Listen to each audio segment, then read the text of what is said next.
Good morning, Dwayne here, Dry Creek Wrangler School. It's super windy today, so we moved into the tack shed. I wanted to do another video, and this video is horse related. And I sent the boys up this morning, had some pairs to move up on top, so they're up there, and so I got a little bit of downtime, and so I want to do this. I got an email this morning, real nice email from a lady, and she was asking me a question about, she was having a little trouble with her horse in the bit and head tossing and head slinging. I don't normally answer videos because I get so many, but this one I thought, well, this would be a help to her horse, and that's what I'm all about. So I answered the video briefly, and then I sent her a link to the particular bit that I recommended for her, and she replied right away and went right on and ordered that bit, which I really appreciate good contacts like that. But I got to thinking, there needs to be a little bit more information here, and so I want to do a talk on bits, but from a different standpoint than it's often approached. Not that it's often approached wrong when being taught, but I've studied things like, I tried to study the hackamore, the bozal, the hackamore for years, and I'd watch this guy and it just didn't make sense. And I read the hackamore reinsman like 3 times, but there were things in there that just didn't make sense. And I watched another video and it just wasn't clicking. And then I saw a little article that someone had written, and when they described it in their way, all of a sudden everything fell into place and the light came on. So sometimes what you need is you just need someone else to present something to you in their own way, and it'll click with how you see things. That's all I'm trying to do. I'm not correcting anybody, okay? But I want to discuss more the philosophy a bit. That's not really the word I want, but we'll use it, okay, because it sounds highfalutin, all right? I want to do more of the philosophy of a certain bit and how to approach it than I am the mechanics of a bunch of different bits, okay? Now, what this lady said was she had a horse, and the horse is always tossing her head and always, and she's figured out, she's, really tried to go through and see and she's decided and figured out that the problem was the bit that she was using. Now, it's been my experience over a lot of years that predominantly any problem that we have with a horse and their head is 2 problems. Number 1, it's the bit, and number 2, it's the hands. And that's broke horses, that's new colts, that's gaited horses, that's quarter horses, that's jumping horses, it's everything, okay? It's usually the bit and the hands, all right? Now, I have had, the first year of the school, we were in Tennessee, and so we were logistically a lot more accessible to larger portions of the United States. So we had a lot of people bring their horses to the school. And Mama, would you say I'm off if I said 99% of all these horses, 100% we were able to get help, but 99% was just the bit and the hands. Absolutely. It was, and it, let me start by saying this, okay? There is a misconception that there are harsh bits and there are gentle bits.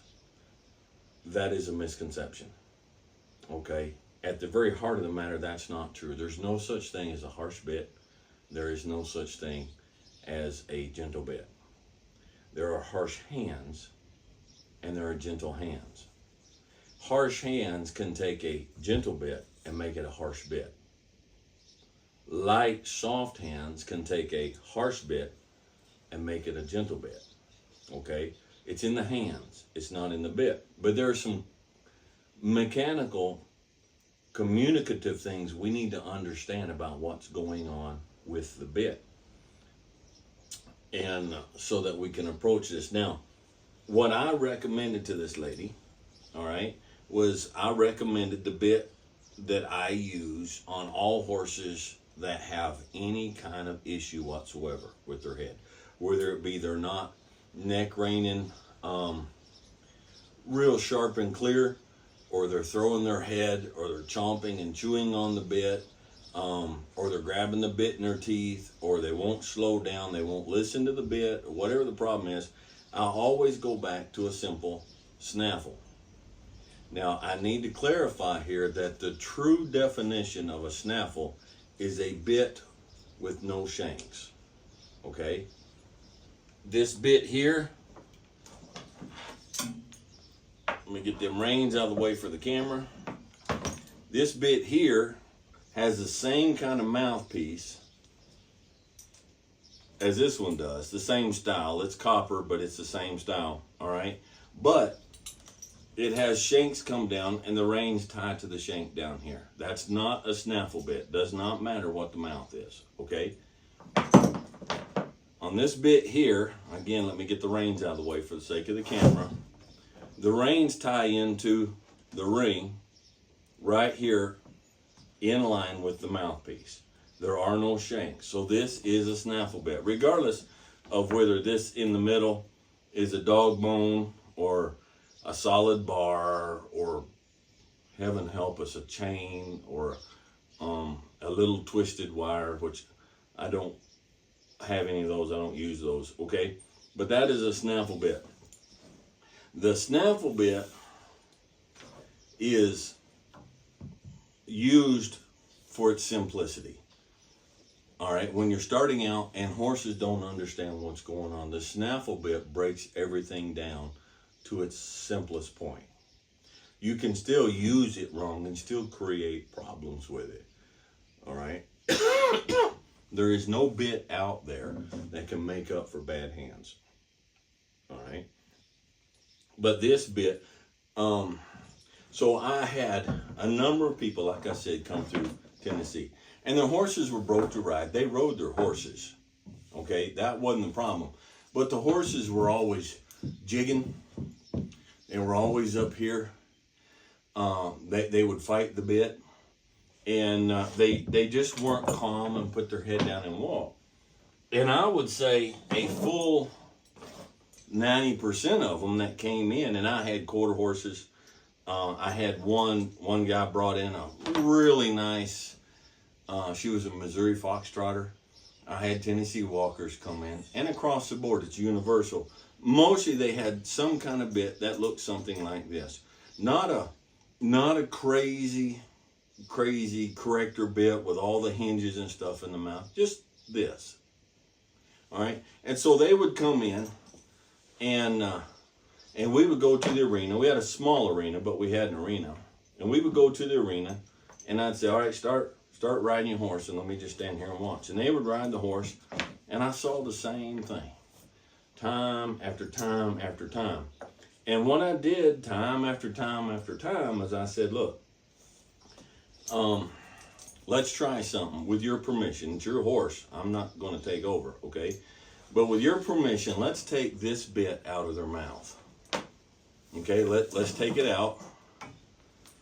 And let's put one of my snaffle bits in.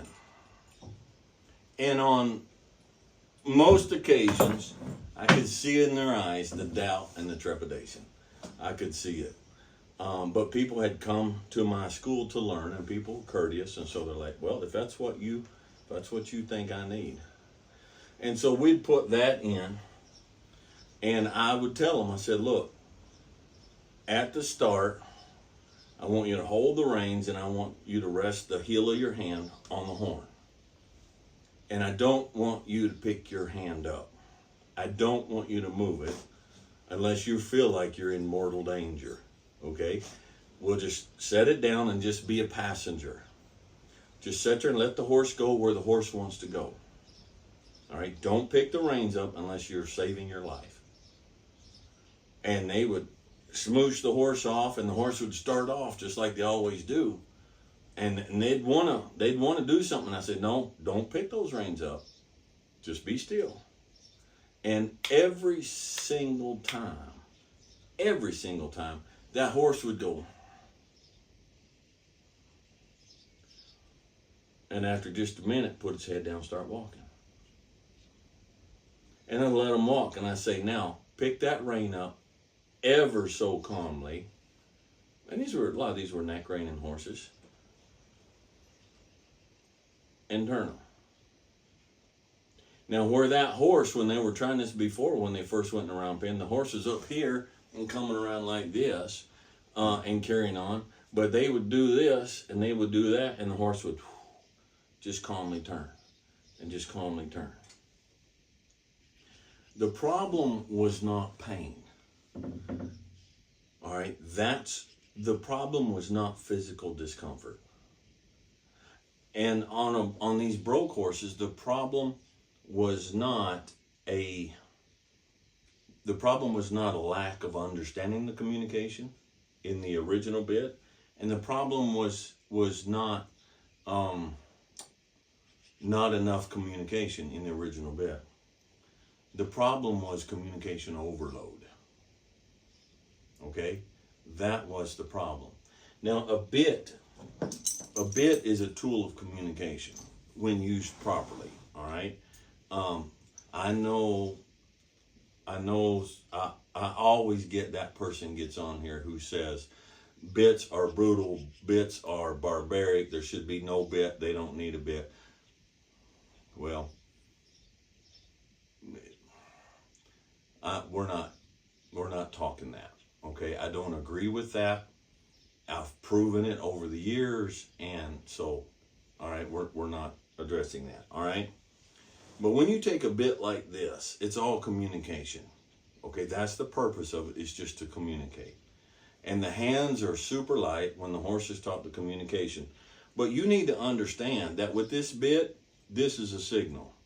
See how it swivels in the center? That's a signal. Not only that, but that's a signal.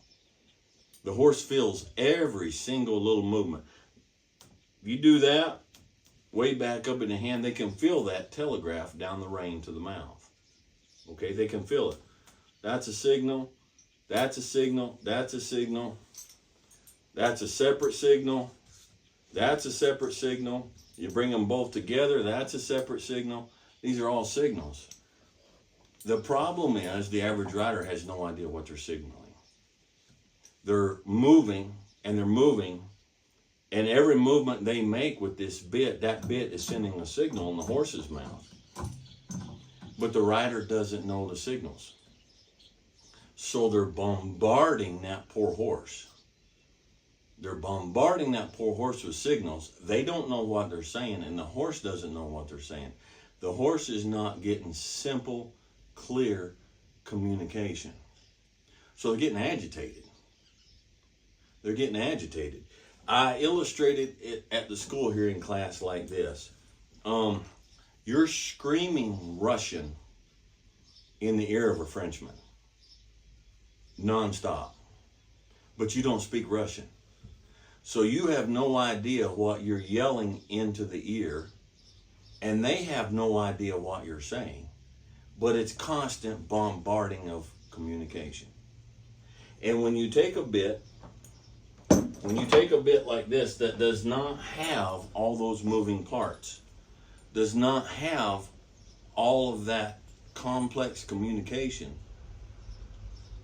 and you put your hand down and you ride still, the horse is like, finally, they shut up. That's what's going on. That's why the horse calms down, because you finally shut up.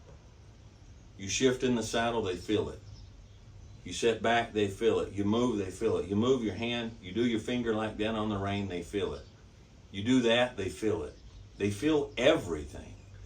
And so, if I may be politically incorrect, all right, and it's just an illustration, all right, if you get offended, it speaks more of you than it does of me, okay? But it becomes like that cartoon of the husband who's been married to the wife for 40 years, and she's a chatterbox and she never hushes. All right? One of two things is going to happen. After all, he becomes predominantly like that husband who's reading the newspaper at the breakfast table, and his wife is sitting across from him just going on and on and on and on about her flowers coming up in the bridge club and what she saw on TV and who called her and told her. And he's sitting there reading his paper. He's saying, yes, dear. Yes, dear. He's completely tuned her out. He doesn't hear a word she's saying. So you get a dull horse that doesn't follow communications. Most often, in my experience, that has a horse that has been over communicated to in a nonsensical manner, and he's tuned the riders out. He's just tuned them out. Or you get the husband who, after a while, he puts a paper down and he looks at his wife and says, will you please just shut up? He starts getting irritated at her nonstop, incessant chattering. All right? Your horse is going to be one or the other. One or the other. Okay? So, and you say, Dwayne, well, my horse won't be still. Well, with this snaffle bit, it's such direct, simple communication. Your horse gets too fast. You come out here to the side. You turn them, and you hold them in a circle, and you say, whoa, whoa, calm, whoa, whoa, until they stop. Then you drop the rein. You're not pulling back here. Look at this. Okay? You say, well, I'm holding my horse back. My horse won't be still. He's all charging and everything, but I'm using a simple snaffle bit. This is the horse's lower jaw. Okay? That's the horse's lower jaw. Let's take that snaffle bit. Now let's pull the reins back and say, whoa. Look at that vise. Look at that vise on that lower jaw, how this closes up. And then this comes together up into the palate of the mouth. All right? There's nothing simple, there's nothing gentle about taking a snaffle bit and pulling back and saying, whoa. All right? They're not designed for that. This is much simpler.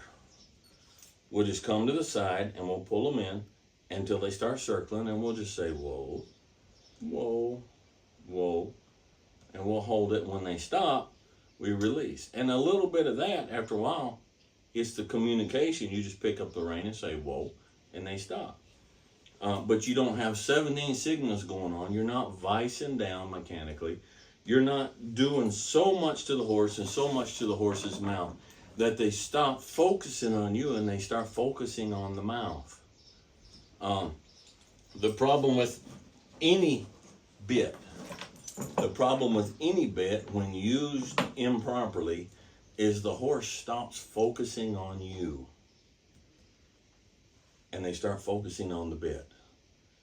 Because the bit, opposite of what it's designed to do, is now creating the problem.